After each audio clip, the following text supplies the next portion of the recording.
Hello friends, how are you? Welcome to our YouTube channel Dhyan Commerce, the key of success. Please like, subscribe, share and press bell icon for notifications. Thank you. Today we are going to study a very important topic of mathematics in operations research, that is transportation problem. Now we are going to study the meaning of transportation problem. In transportation problem, generally we supply different units from origin to destination in such a way that cost of transportation is minimized, keeping in mind that time of the transportation is also minimized. So let us consider the meaning of transportation problem. So the transportation problem is to determine the number of units to be supplied from each of the origins to different destinations so as to satisfy the requirements of each destination with available supply at different origins, and the total transportation cost is minimum. यानी कि हमें एक transportation cost को minimum करना है और चीज़ों को एक जगह से दूसरी जगह पे पहुंचाना है, यानी जहाँ पे चीज़ें बनती है ओरिजिन्स, वहाँ से चीज़ें जहाँ पे पहुँचानी है डेस्टिनेशंस तक, वहाँ पे वो चीज़ें पहुँचनी चाहिए बट मिनिमम कॉस्ट के साथ। यानी ये है हमारा मीनिंग ऑफ ट्रांसपोर्टेशन प्रॉब्लम। और अब जो इम्पोर्टेंट पार्ट है, जो कि थियरी में ज़्यादातर ये क्वेश्चन पूछा भी जाता है, और वो है जनरल फॉर्म या mathematical form of transportation problem, जो कि कुछ इस तरह से होगा। Suppose we have m origins O1 O2 up to OI up to OM with available supply A1 A2 A3 up to AI to AM respectively, and n destinations D1 D2 up to DJ then DN with the requirements as B1 B2 BJ up to BN respectively, where I is from 1 to M and J is from 1 to N. So here we have M origins and destinations, and with that origins and destination we have supply A1 A2 up to AM for different origins, and demand or requirements are B1 B2 BN for different destinations.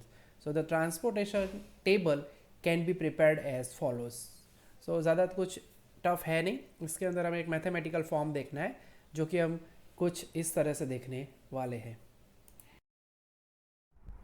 और वो table कुछ इस तरह से होगा. The transportation general format is as follows. As we know that we have told that we have m origins O1 O2 OI up to OM, which can be seen on in the table. Similarly we have n destinations D1 D2 up to DJ, and they are shown here. We have shown cost in the table C11 C12 C13. in general अगर हम कहें, if we say CIJ, so CIJ is the cost of supplying one unit from ith origin to jth destination. You can see it in the highlighted red part. Xij is the total number of units to be supplied from ith origin to jth destination, and from this we have supply and demand. We want to satisfy our supply and demand, and the formula of total minimum cost is as follows. So Cij, as we know that it is the cost of supplying one unit from ith origin to jth destination, and Xij is the total number of units to be supplied from ith origin to jth destination. Now we will study the different methods of solving any transportation problem. Methods of solving transportation problem are: first method is northwest corner rule, sometimes it is known as NWC rule in short. Second name is matrix minima method, it is also known as least cost method. Third is Vogel's approximation method, in short it is known as VAM. तो तीन method के नाम को देखने के बाद बच्चों, अब हम देखने वाले हैं हमारी पहली मेथड, जिसका नाम है नॉर्थ वेस्ट कॉर्नर रूल, या बुक में लिखा है north west corner method. Rule कहा जाए या मेथड कहा जाए, सेम ही रहता है. अब ये होता क्या है नॉर्थ वेस्ट कॉर्नर रूल? तो जो भी हमारा ट्रांसपोर्टेशन टेबल होता है कॉस्ट मैट्रिक्स का, जो हम आगे ऑब्जर्व कर चुके हैं पावर पॉइंट में, तो उसमें स्टार्टिंग ऑफ एलोकेशन, अब ये एलोकेशन का मीनिंग क्या होता है वो भी हमें समझना है, मगर पहले हम ये ऑब्जर्व कर लेते हैं कि ये कॉर्नर होता क्या है। यहाँ पे नॉर्थ होगा, यहाँ पे west, then east and south. North and west के बीच का कॉर्नर उसे कहा जाता है नॉर्थ वेस्ट कॉर्नर। ગુજરાતીમાં એને કહેવાય છે વાયવ્ય ખૂણો, બરાબર, ઉત્તર અને પશ્ચિમની વચ્ચેનો। સો ગુજરાતી તો ટેન્શન नहीं है। सो एलोकेशन करना होता है। अब ये एलोकेशन क्या है, तो उसके लिए हमें समझना पड़ेगा एक एग्जाम्पल के ऊपर से, ठीक है। तो जो एग्जाम्पल हम लेने वाले हैं बहुत ही छोटा सा प्यारा सा एग्जाम्पल समझने के लिए ले रहे हैं हम पहला, जो कि है सम नंबर हमारा 9। अब हम कह चुके हैं, आगे बता चुके हैं mathematical formulation of transportation problem. अब ट्रांसपोर्टेशन प्रॉब्लम में होता क्या है, चीज़ों को एक जगह से दूसरी जगह तक पहुंचाया जाता है with minimum time, minimum cost and minimum resources. Objective यही है कि अलग अलग रास्ते होते हैं चीज़ों को पहुंचाने के, मगर आप मिनिमम टाइम के अंदर कॉस्ट कम से कम करके कैसे चीज़ों को पहुंचा सकते हो, उसका बेस्ट ऑल्टरनेटिव या बेस्ट सॉल्यूशन ढूंढने की मेथड्स जो है वो हम देखते हैं यहाँ पे ट्रांसपोर्टेशन प्रॉब्लम में। नाम ट्रांसपोर्टेशन प्रॉब्लम है, मगर इसमें हम सॉल्यूशन निकालते हैं जो कि हमारे ट्रांसपोर्टेशन में चीज़ों को यहाँ से वहाँ भेजना हो उसके लिए, ठीक है। तो अब लाइव एग्जांपल देखते हैं तो फीलिंग थोड़ी अच्छी आएगी। यहाँ पे हमें दिया गया है क्वेश्चन फ्रॉम टू, ऐसा लिखा हुआ है, ठीक है। ओरिजिन कह सकते हो, फ्रॉम यानी जो हम नॉर्मल नोटेशन में कह चुके हैं OI, एंड डेस्टिनेशंस यानी उसे हमने कहा था DJ, यानी 3 जगह पे चीज़ें बन रही है, हमें सामने 3 जगह पे चीज़ें पहुँचानी है। ज़रूरी नहीं है कि नंबर ऑफ ओरिजिन या नंबर ऑफ डेस्टिनेशन सेम हो, अगर दोनों सेम हो तो उसे कहा जाता है बैलेंस्ड ट्रांसपोर्टेशन प्रॉब्लम, और सेम ना हो तो उन्हें कहा जाता है अनबैलेंस्ड ट्रांसपोर्टेशन प्रॉब्लम, ठीक है। तो अब यहाँ पे जो चीज़ें लिखी जाती है टेबल के अंदर, वैसे हम कॉमन फॉर्मेट में देख चुके हैं, वहाँ पे हम लिखते थे C11, C12, C13 and all. यहाँ पे जो कॉस्ट दी गई है, यानी पहले from first origin to first destination अगर चीज़ें पहुँचानी है तो वो उसके लिए 7 रुपये लगेंगे, ऐसा हम समझ सकते हैं। कुछ यहाँ पे बताया नहीं है, कॉस्ट का मैट्रिक्स है या टाइम से रिलेटेड, मगर अज्यूम करते हैं 7 रुपये लग रहे हैं। दूसरी जगह पे चीज़ें पहुँचाने में 12 रुपये एंड 9 रुपये, then 8 rupees, 10 rupees, 6 rupees, 10, 9 and 12, ठीक है। यहाँ पे सप्लाई दिया जाता है, जो चीज़ें प्रोड्यूस करते हैं प्रोडक्शन सेंटर्स होते हैं, या जनरल थियरी के हिसाब से ओरिजिन्स जहाँ पे चीज़ें बनती है वो सप्लाई करती है, और डेस्टिनेशंस जहाँ पे चीज़ें भेजनी होती है वो उनकी डिमांड होती है, ठीक है। यानी यहाँ पे डिमांड भी दी गई है। सो डिमांड एंड सप्लाई का कॉन्सेप्ट है, बेस्ट चीज़ तब होती है जब डिमांड एंड सप्लाई सेटिस्फाई हो, ठीक है। सो वो डेटा भी है। स्टार्टिंग में हमारे एग्जाम्पल्स बैलेंस्ड होंगे, यानी सप्लाई डिमांड का टोटल सेम होगा। फिर बाद में हम आगे जाएंगे और ऐसे भी एग्जाम्पल्स को ऑब्जर्व करेंगे जब डिमांड एंड सप्लाई अलग अलग हो, यानी टोटल सेम ना हो तो कैसे करना हो, तो वो पार्ट भी आएगा। सबसे पहले हम देख रहे हैं, हमारी मेथड का नाम है नॉर्थ वेस्ट कॉर्नर रूल, ठीक है। और इस मेथड में जो फर्स्ट एलोकेशन है, ये खास है, ऑब्जेक्टिव में भी पूछा जाता है। First allocation in north west corner rule is made to 1 cell, ठीक है। 1 सेल यानी वही होता है हमारा नॉर्थ वेस्ट कॉर्नर, ठीक है। उसी को कहा जाता है नॉर्थ वेस्ट कॉर्नर। यानी आपको starting of the allocation, what do you mean by allocation, ठीक है। एलोकेट करना यानी यूनिट्स को डिस्ट्रीब्यूट करना कैसे किया जाता है, ठीक है। तो वो समझ लेते हैं अब। जैसे कि हमारी ये मेथड कहती है कि हमें स्टार्टिंग करना है कहाँ से, 1 सेल से, यानी यहाँ पे आप खड़े रहते हो, फर्स्ट रो फर्स्ट कॉलम कहा जाएगा, यानी ये सेल को कहा जाता है 1 सेल। वहां से हमें डिस्ट्रीब्यूशन की शुरुआत करनी है, यानी पहला ओरिजिन है वो चीजें बेचने जा सकता है। सबसे पहले वो किसे बेचेगा, पहले डेस्टिनेशन को, अकॉर्डिंग टू द मेथड। यहाँ पे कॉस्ट 7 रुपये हो या 17 रुपये हो या 700 रुपये हो, कॉस्ट मैटर करती नहीं है।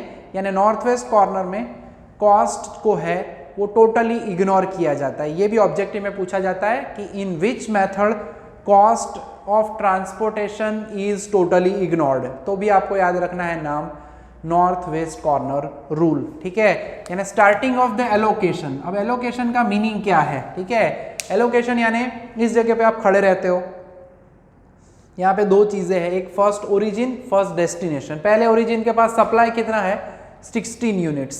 पहला डेस्टिनेशन है, उसका डिमांड कितना है, 8 यूनिट्स। अब ये भाई को 8 यूनिट चाहिए, सपोज आपको 8 यूनिट चाहिए और मेरे पास 16 यूनिट्स है, तो मैं आपको 16 के 16 दे दूंगा?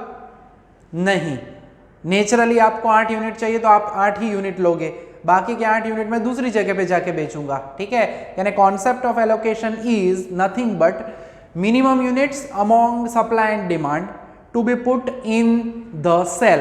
सेल में आप क्या करोगे, पहले देखोगे 8 एंड 16 में छोटा नंबर कौन सा है? 8। रखना कहाँ है? जिस जगह पे हम एलोकेशन करते हैं, यानी यहाँ पे मैं 8 रखूंगा। नेचुरली अब पहले डेस्टिनेशन की डिमांड 8 यूनिट थी, उसे 8 यूनिट मिल चुके हैं। ठीक है, किसके पास से? फ्रॉम फर्स्ट ओरिजिन से, उसने 16 में से 8 यूनिट दे दिए, यानी उसके पास कितने यूनिट बचे? 8 यूनिट। पहले ओरिजिन, पहले डेस्टिनेशन यानी फर्स्ट यहाँ पे जो है उसकी डिमांड 8 यूनिट थी, उसके पास 8 यूनिट आ चुके हैं, यानी उसकी डिमांड जो है वो क्या हो चुकी है? सेटिस्फाई। तो ये जो 8 हमने यहाँ पे 1 सेल में रखा उसे कहा जाता है एलोकेशन। ठीक है, यानी बाद में आप ये नोट कर लेना खास, minimum number of units to be put in any cell depending on the method, minimum among demand and supply is known as an allocation. ठीक है, तो ये नोटिंग करना पड़ेगा, पूछा जाता है कई बार। ठीक है, मैं यहाँ पे लिख ही देता हूँ, अदरवाइज आप फिर भूल जाओगे। बुक के अंदर एलोकेशन का मीनिंग नहीं दिया गया है। यस, अंदर लिखा नहीं है, 1000 बार यूज किया जाता है, मगर वहां पे बताया नहीं है उन्होंने कि what is the meaning of N allocation. ठीक है, डिपेंड करता है मेथड के हिसाब से। The minimum number of units अलग अलग तरह से लिख सकते हो, ये नोट कर देना, मोस्ट IMP है। Units among supply and demand to be put in a particular cell. ठीक है, अब मैं यहाँ पे मेथड के हिसाब से अलग अलग होता है, इसलिए पर्टिकुलर सेल लिख रहा हूं। ठीक है, जो minimum number of units among supply and demand है, जो आप पर्टिकुलर सेल में, यानी यहाँ पे इस मेथड में हम यहाँ पे से शुरुआत करेंगे। ठीक है, इन एनी सेल लिख सकते हो, इज कॉल्ड एन एलोकेशन, उसे कहा जाता है एलोकेशन। गुजराती में कहिए तो एकमोनी फाड़वणी, एलोकेट करना, बराबर, फाड़वणी करवी। सो एक एलोकेशन हो चुका है, यानी हमारे पास पहली प्रोडक्ट है वो 1 2 3, पहला पर्सन जो है वो 3 जगह पे प्रोडक्ट बेच सकता है, अलग अलग कॉस्ट है, मगर डिसाइड कौन करेगा परचेस करना है या नहीं, वो डेस्टिनेशन यानी जो कंज्यूमर है वो डिसाइड करता है, सेलर नहीं डिसाइड करता। मगर इस मेथड के अंदर मैंने पहले ही कहा हुआ है, ऑलवेज पहला एलोकेशन इसी जगह से करना है, यानी आपको कुछ देखना नहीं है कॉस्ट को, कॉस्ट इज टोटली इग्नोर्ड। यहाँ पे एलोकेट कर लिया, 8 यूनिट एंड 16 यूनिट में से 8 यूनिट खत्म हो चुके हैं। अब इस फर्स्ट पर्सन को दूसरे और तीसरे सेलर की जरूरत नहीं है, यानी खास ध्यान रखना है, जिस जगह पे आपका यूनिट्स कंप्लीट हो जाते हैं उस जगह पे, यानी पहले कॉलम में कह सकता हूं मैं 8 यूनिट चाहिए थे, पहले पर्सन को मिल चुके हैं, तो अब सेकेंड एंड थर्ड पर्सन के पास वो कुछ परचेज नहीं करेगा, तो हम पेंसिल से हमेशा इस तरह से डैशेस करेंगे, क्योंकि अब इस रास्ते से हमें जाना नहीं है। 8 यूनिट परचेस कर लिए 16 में से, दैट्स ऑल। अब क्या करेंगे, अब ये पहली कॉलम जा चुकी है, अब बाकी बचे हुए मैट्रिक्स में again upper left side corner, ठीक है, नॉर्थ वेस्ट कॉर्नर को आप upper left hand side corner भी कह सकते हो। खाली हमने यहाँ पे क्या लिखा हुआ है, first allocation is made to 1 cell, ठीक है। मटेरियल कॉपी में पूरी थियरी आपको दी गई है, यहाँ पे मैं शॉर्ट में समझा रहा हूँ, ठीक है, एग्जाम्पल के पॉइंट ऑफ व्यू से, तो पूरी थियरी आपको मटेरियल कॉपी में से ऑब्जर्व करनी है। यानी पहला एलोकेशन 1 सेल में करना है, फिर next in the upper left corner या north west corner of the cost matrix, ठीक है। अब north west corner of the cost matrix 12 पे है, वहां पे बॉक्स बनाना है, फिर वही क्वेश्चन पूछना है, खड़े रहो। 8 एंड 11 में छोटा नंबर कौन सा, जो भी छोटा नंबर हो मिनिमम यूनिट अंदर रख देने का, रख दिया। खास ध्यान रखना है 3 स्टेप करने होते हैं नंबर रखने के बाद, नंबर रखा, बॉर्डर पे जाओ, कट करो, किया, बाकी कितने यूनिट नीचे बचे, 3 यूनिट बचे, 11 - 8, एंड सबसे इंपॉर्टेंट स्टेप तीसरा अब है,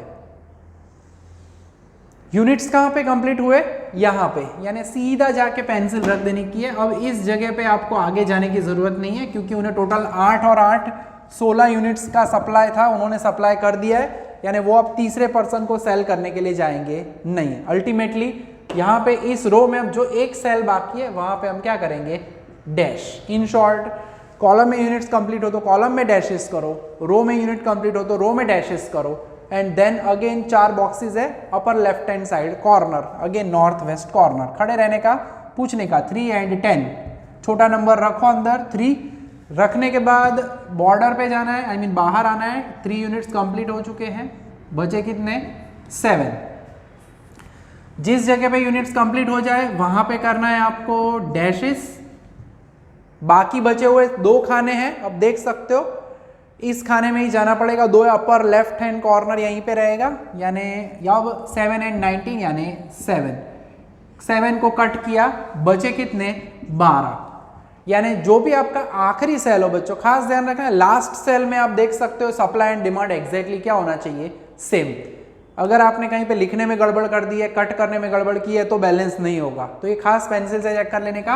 यानी आखिरी सेल है 12 आउट ऑफ 12 यूनिट्स, यानी लास्ट में जब सप्लाई एंड डिमांड इक्वल हो जाते हैं तब हमारा transportation problem according to north west corner method या north west corner rule, NWC rule short में कहे तो सेटिस्फाई हो चुका है, ठीक है। और लिखा कैसे जाता है सॉल्यूशन, तो जो जनरल पार्ट था बच्चों में आपको फिर से याद कराता हूं, टेबल जो है उसमें खाली पहले सेल में यहाँ पे हम C11 लिखते थे और बॉक्स में यहाँ पे आपने ऑब्जर्व किया हो तो हम लिखते थे X11, ठीक है। और X11 लिखना कहाँ है, जहां पे बॉक्स हो, ठीक है। यानी आपको ऑब्जर्व करना है कौन सी रो कौन सा कॉलम, पहले रो वाला कॉन्सेप्ट ऑप्शन ऑब्जर्व करना है, यानी ये जो 8 है टेक्निकली उसे हम कहेंगे X11, यानी फर्स्ट ओरिजिन ने फर्स्ट डेस्टिनेशन को कितने यूनिट्स बेचे, 8 यूनिट्स बेचे, 1 यूनिट की कॉस्ट कितनी 7 रुपीज, ऐसे आप ऑब्जर्व कर सकते हो, ठीक है। सिंपल है, थोड़े 1-2 सम करेंगे तो फिर ये कॉन्सेप्ट क्लियर हो जाएगा, ठीक है। देन आगे बढ़ते हैं, X12 यहाँ पे खड़े रहते हैं, रो नंबर 1 है column number 2, row number 1 column first second, तो उसे लिखा जाता है X12, यानी पहला नंबर आपको देखना है रो में से, हॉरिजॉन्टल पार्ट में से, ठीक है। अब थर्ड में तो है नहीं, पहली रो के 2 यूनिट्स खत्म हो चुके, X12 भी क्या है 8, ऊपर जो है उसे कहा जाता है एलोकेशन, नीचे जो है उसे कहा जाता है कॉस्ट, ठीक है। ओके आगे बढ़ते हैं, देन नीचे आगे जाना है सेकेंड रो में, आप देख सकते हो यहाँ पे 3 है, तो second row and second column कहा जाएगा उसे, यानी X22, नंबर आपको अंदर से देखना है 3, फिर यहाँ पे आप जाते हो second row third column X23, ठीक है। एंड लास्ट में जो 12 है उस जगह पे आप देखते हो third row and third column, गिन के काम करना है, यानी X33 जो कि क्या है 12। तो टोटल जो यूनिट्स होने चाहिए बच्चों, टोटल एलोकेशन जो होने चाहिए, वो टोटल एलोकेशंस के लिए भी एक नोट आपको याद रखना है, टोटल नंबर ऑफ एलोकेशंस। वैसे आगे आ चुका है, थियरी के अंदर आप ऑब्जर्व कर पाओगे, that must be m + n-1, वैसे at the most m + n-1 होना चाहिए। m यानी क्या, नंबर ऑफ रोज, n यानी क्या, नंबर ऑफ कॉलम्स। 3 रो है, m की जगह पे 3, 3 कॉलम है। यहाँ पे अगर मैं कंपेयर करके समझाना चाहूँ तो 3 + 3 - 1 यानी एग्जैक्टली कितने मिल रहे हैं 5, 3 + 3 6, 6 - 1 यानी 5 एलोकेशन 1 2 3 4 5 होने चाहिए, ठीक है। तो ये कि ये नोट करके आपको ये भी ऑब्जर्व करना है, ये भी पूछा जाता है, नोट नंबर आप इसे सेकंड कह सकते हो, ठीक है। आगे मैंने एक तो करवाया ही है, ऑब्जेक्टिव में ये हिस्से पूछे जाते हैं, ठीक है। और अब जो हमारा मेन पार्ट जो हमने आगे थियरी में समझाया था कि टोटल मिनिमम कॉस्ट, जिसकी फॉर्मूला याद रखनी है, Z = double sigma Cij × Xij। अब C यानी कॉस्ट है, X यानी यूनिट्स है, जिस जगह पे आप खड़े हो उसके कॉस्ट एंड यूनिट्स को मल्टीप्लाई करना है, यानी 7 × 8 प्लस दूसरा है 12 × 8 प्लस तीसरा है 10 × 3 प्लस चौथा है 6 × 7 एंड पांचवा है 12 × 12, ठीक है। सो कैलकुलेटर का इस्तेमाल करना पड़ेगा, अब एकदम प्यार से करेंगे कैलकुलेटर का इस्तेमाल। सो टोटली करना है वैसे तो अल्टीमेटली 7 × 8 यानी 56, 96, 30, 42 एंड 144, ठीक है। सो फाइनली टोटल करते हुए टोटल हमें मिल रहा है 368, यानी रुपीज लिख सकते हैं हम यहाँ पे 368। सो मिनिमम कॉस्ट जो है, कॉस्ट अगर कहना चाहे तो वो होगा 368 रुपीज़, ठीक है। और अगर अब नोट में एक और नोट कहना चाहे जिसका वैसे तो यूज़ अभी इस चैप्टर में नहीं है, वो लीनियर प्रोग्रामिंग में आएगा, मगर हम फिर भी कह देते हैं नोट नंबर 3, खाली आप याद रखना है, इसे यूज़ बाद में होगा यूनिट नंबर 1 में, आई मीन लीनियर प्रोग्रामिंग में। टोटल कॉन्स्टेंट्स या इक्वेशंस का है तो वो होगा m+n। तो ये 2-3 चीज़ें आप नोट कर लेना खास, ठीक है, क्योंकि ऑब्जेक्टिव में सीधा ही पूछा जाता है विदाउट एनी हेजिटेशन, ठीक है। तो ये हुआ हमारा पहला example north west corner rule का, ठीक है। अब एक और एग्जाम्पल ऑब्जर्व कर लेते हैं, फिर आगे बढ़ेंगे।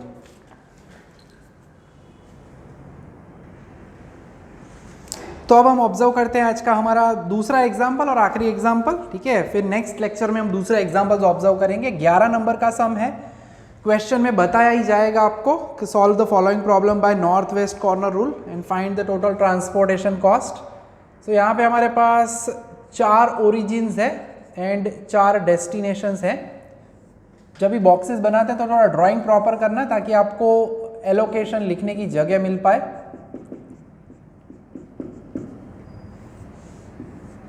यानी जगह रखना थोड़ी, 2-2 लाइंस में आप एक बॉक्स बनाना, मेरा मीनिंग कहने का वही है। मेरे लिए तो कोई कष्ट नहीं है, यहाँ पे सप्लाई की जगह पे अवेलेबिलिटी लिखा हुआ है,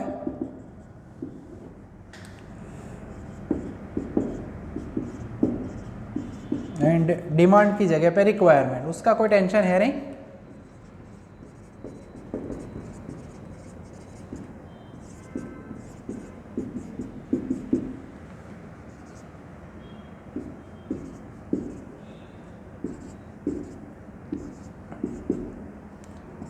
आज होमवर्क में मैं आपको 2 सम देने वाला हूँ इसी टाइप के, और वो मैं गूगल क्लासरूम में मेंशन कर दूंगा कि आपको कौन से एग्जाम्पल्स करने हैं, ठीक है। तो टेबल में हमारा सम जो है वो रेडी हो चुका है बच्चों। करना क्या है, तो अब एलोकेशन स्टार्ट करना है, and as we know that हमारी मेथड का नाम है नॉर्थ वेस्ट कॉर्नर रूल। यानी जब भी एलोकेशन स्टार्ट करना होगा हम ऑलवेज स्टार्ट करते हैं from upper left hand side corner या नॉर्थ वेस्ट कॉर्नर या 1 सेल, इस जगह पे खड़ा रहना है। कॉस्ट ज़्यादा हो या कम, पर्सन यहीं से परचेस करेगा क्योंकि मेथड ही ऐसी है। खड़े रहो। 21 एंड 34 में छोटा जो यूनिट है वो आपको रखना है, हम रखेंगे 21 यूनिट्स।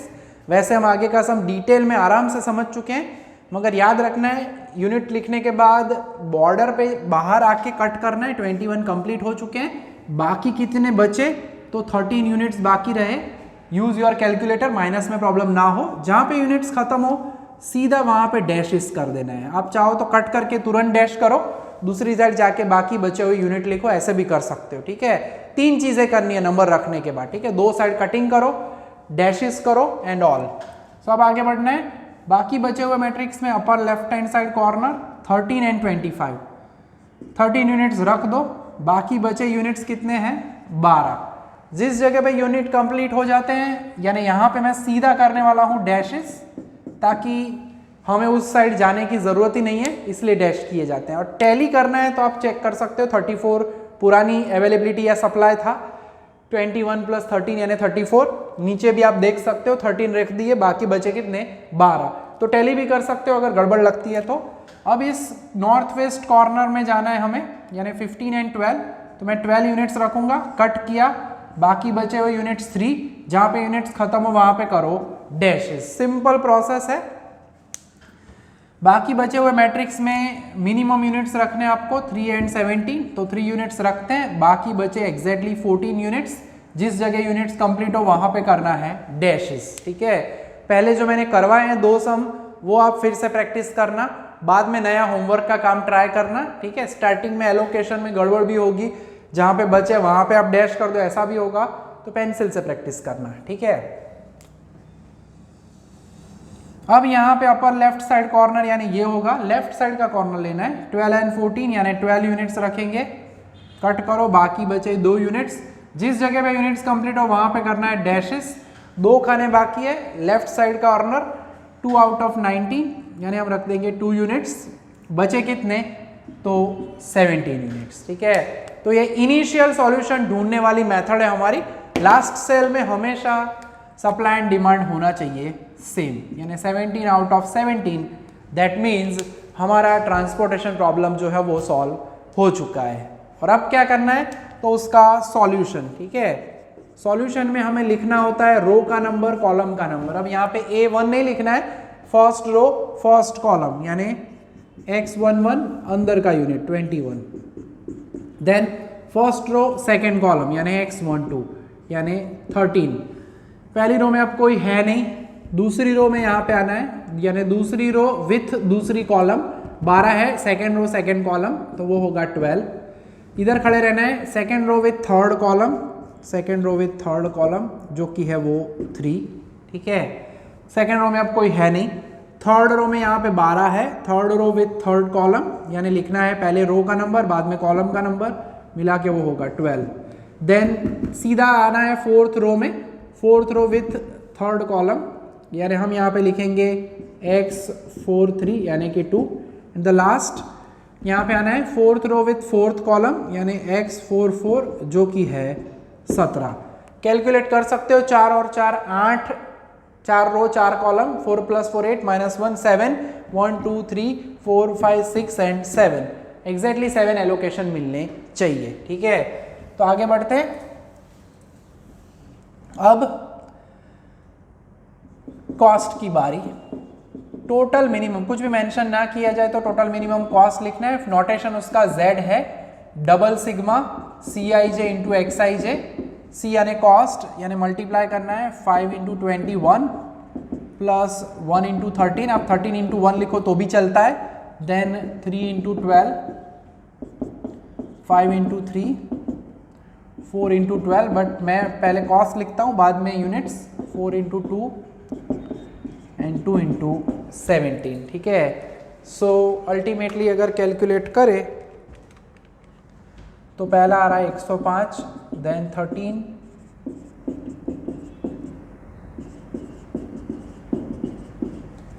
सो टोटल कर लेते हैं।